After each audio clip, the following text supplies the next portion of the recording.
Air Force on Monday reaffirmed pilot error as the main cause of an unprecedented mistaken bombing on a civilian town last week, as it released the interim probe results of the fighter jet accident on Thursday.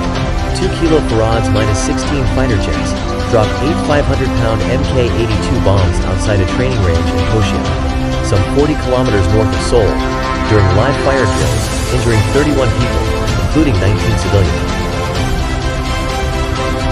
The Air Force had earlier said pilot error was the suspected cause of the accidental bombing, as one of the pilots had entered the wrong target coordinates prior to takeoff, releasing the interim findings.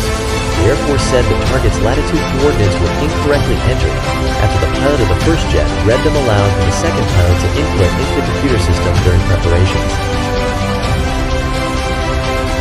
It currently remains unclear if the coordinates were misread or misheard, but the Air Force said there were still at least 3 opportunities to catch the mistake and prevent the accidental bombing.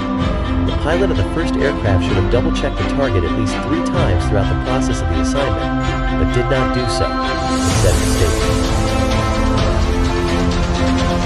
The pilot was mandated to confirm the target when entering the coordinates in the Joint Mission Planning System computer and checking the aircraft once a data transfer cartridge has been fitted on the aircraft before takeoff, according to the officer. After takeoff, the pilot received the flight report.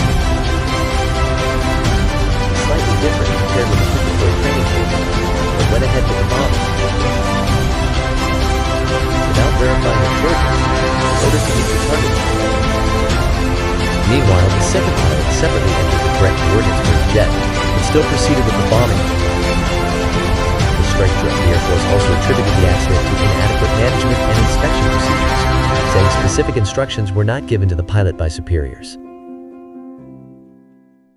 Meanwhile, it found that the Master Control and Reporting Center in charge of aircraft flight activities and the Joint Terminal Attack Controller that directs airstrikes on the ground followed proper procedures. The troops on the ground gave final approval for the bombing after the pilot notified them that he had visually confirmed the target, even though he had not due to time constraints, according to the Air Force.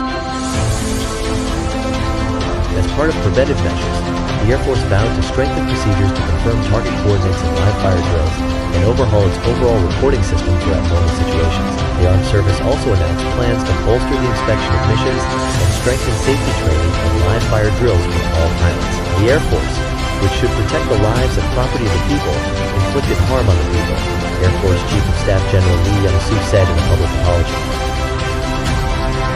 It was an accident that should never have happened and one that should not recur. The Defense Ministry said it plans to conduct its own probe into the bombing, considering the gravity of the accident. Authorities are expected to investigate the 2 pilots in question, as well as others who were involved in the training. They could face criminal charges based on the investigation results. The Air Force, which had grounded nearly all aircraft after the accidental bombing, said it plans to resume flight training in phases Monday, in conjunction with the beginning of a major springtime joint exercise between South Korea and the United States, Yonhap News Agency reported. Still, live fire drills will only resume once preventive measures are established and relevant measures are completed, it added.